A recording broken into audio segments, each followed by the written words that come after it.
Hallelujah, praise the lord. প্ৰভু যীশুৰ মধুৰ নামত আপোনালোক সকলোকে স্বাগতম জনালোঁ। আশা কৰোঁ আপোনালোক সকলোৱে ভালে আছে। প্ৰিয় বিশ্বাসীসকল, ঈশ্বৰক ধন্যবাদ দিওঁ, তেওঁ যে আমাক সুন্দৰ দিনবিলাক দি আছে আৰু সদায় দিন ঈশ্বৰৰ বাক্য পঢ়াৰ নিচিনাকৈ আজিও আমাক এটা সুযোগ দিলে তেওঁৰ পবিত্ৰ বাক্য পঢ়িবৰ কাৰণে। আৰু আজি দিনটো যাতে আমাৰ আশীৰ্বাদযুক্ত হয়, মংগলযুক্ত হয়, তাৰ কাৰণে ঈশ্বৰৰ বাক্য আমি লৈছোঁ। আজিৰ বাক্য আমি লৈছোঁ বিচাৰকৰ্তা 6 অধ্যায়ৰ 22 পদ। সুন্দৰ ঈশ্বৰৰ বাক্য আমাৰ কাৰণে কৈছে, তাতে তেওঁ জিহুৱাৰ দূত গিদিয়নে তাকে বুজি ক'লে, হায় হায় হে প্ৰভু জিহুৱা, মই সন্মুখী হৈ জিহুৱাৰ দূতক দেখিলোঁ। আমেন। Praise the Lord. ঈশ্বৰৰ এই সুন্দৰ বাক্যৰ কাৰণে ঈশ্বৰক ধন্যবাদ দিওঁ। বিশ্বাসীসকল, ইয়াতে ইজৰাইলীয়া যিটো জোৱাছ গৰাকীৰ হোৱাৰ অফৰতত এলা গছজোপাৰ তলত সেই কালত তাৰ পুত্ৰ যিটো গিদিয়ন, তেওঁ মিডিয়ানীয়াহঁতৰ পৰা শস্য ৰক্ষা কৰিবৰ অৰ্থে দ্ৰাক্ষাকুণ্ডত ঘেঁহু ধান মাৰি আছিলে। তেতিয়া জিহুৱাৰ দূতে তেওঁক দেখা দিছিলে আৰু তেওঁ ঈশ্বৰক সুধিছিলে। জিহুৱাৰ দূতে তেওঁক কৈছিলে যে জিহুৱা তোমাৰ লগত আছে।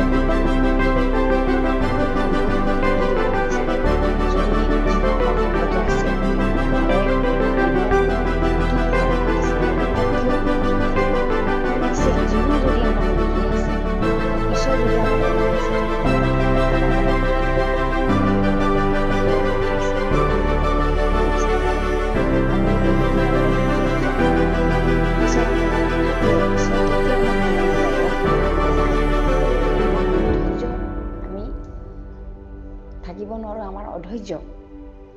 কিন্তু গিদিয়নক এনেকৈ ঈশ্বৰৰ দূতে যেতিয়া কথা কৈ আছিলে, তেতিয়া গিদিয়নে সেই দূতৰ লগত তেওঁ কথা পাতিছিল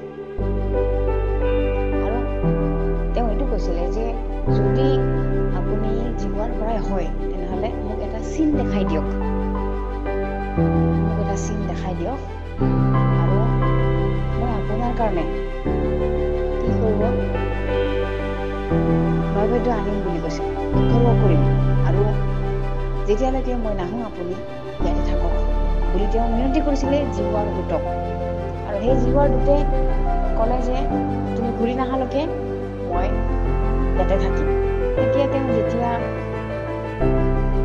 সেই ছাগলী পোৱালি আটা গুৰি তেওঁ ধুনীয়াকৈ বনাই আনিলে।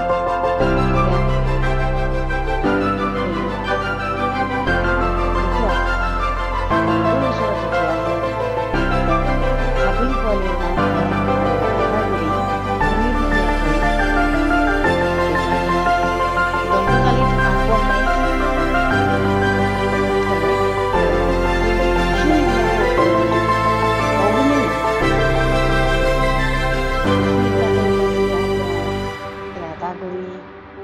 ছাগলী পোৱালিটোৰ মাংসখিনি সেই শিলৰ ওপৰত থলে, তেতিয়া গোটেইখিনি পুৰি পেলালে, অগ্নিয়ে পুৰি পেলালে। তেতিয়া গিদিয়নে বিশ্বাস কৰিলে যে জিহুৱাৰ দূত এইজনেই জিহুৱাৰ দূত, সঁচাকৈ জিহুৱাই পঠোৱাৰ দূত হয়। আমেন।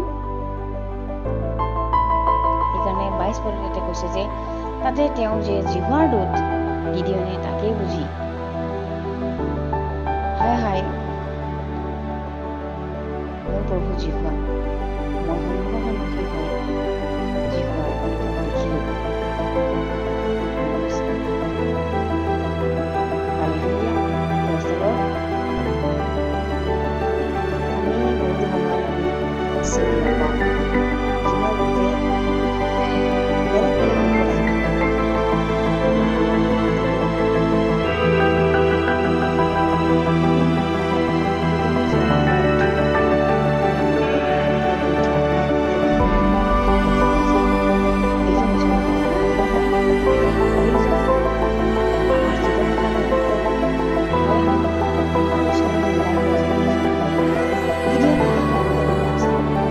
চিন বিচাৰিছিলে যে যিহৰ পৰা হোৱা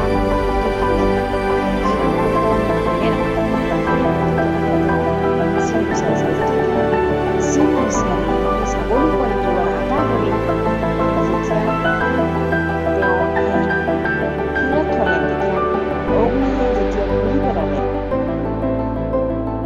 আৰু কেতিয়া পুৰি পেলালে যিহৰ দুটে তেতিয়া তাৰ আগৰ পৰা গুচি গ'ল বুলি কৈছে। আমি যদি 23 পদত পঢ়ো তাতে যে তেওঁৰ হাতত থকা যিটো দণ্ডদালি আগবঢ়াই সেই মাংস আৰু সমীৰ নোহোৱা পিঠাখিনি স্পৰ্শ কৰিলে, যিহৰ দুটে স্পৰ্শ কৰিলে তেতিয়াই গোটেইখিনি পুৰি পেলালে। তেতিয়ানে যিহৰ দুটে গিদিয়নৰ ওচৰৰ পৰা গুচি গ'ল। তেতিয়া গিদিয়নে ভাবিলে যে নিশ্চয় তেওঁ সন্মুখাসন্মুখীকৈ ঈশ্বৰৰ দূতক দেখিলে। হালেলুয়া। সেইকাৰণে 22 পদত কৈছে যে তাতে তেওঁ যে জিহুৱাৰ দূত গিদিয়নে তাকে বুজি ক'লে, হাই হাই হে প্ৰভু জিহুৱা, মই সন্মুখাসন্মুখী হৈ জিহুৱাৰ দূতক দেখিলোঁ। হালেলুয়া।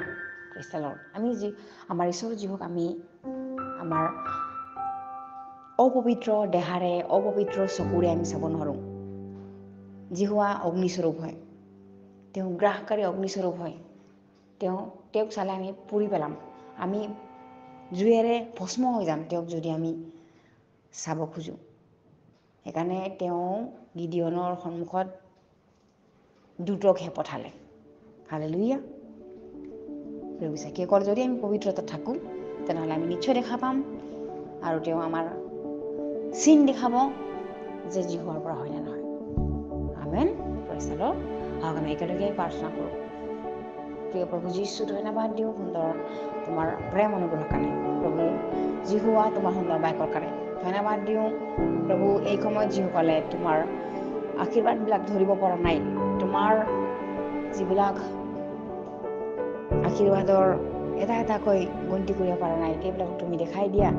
তুমি যে তেওঁলোকক আশীৰ্বাদ কৰিছা, তুমি যে তেওঁলোকক লৈ আনিছা তোমাৰ ৰাজ্যৰ কাৰণে আগবঢ়াবৰ কাৰণে, প্ৰভু তেওঁলোকক তুমি দেখাই দিয়া। কাৰণ তুমি চিন দেখাওঁতা ঈশ্বৰ হয়। প্ৰভু তুমি যে জীৱিত পবিত্ৰ ঈশ্বৰ হয়। ধন্যবাদ প্ৰভু তোমাৰ সুন্দৰ বাক্যৰ কাৰণে। আজি দিনটো তোমাৰ হাতত সমৰ্পণ কৰি এই সকলো যাচনা নাচৰতি প্ৰভু যীশু নামত খুজিছোঁ। আমেন।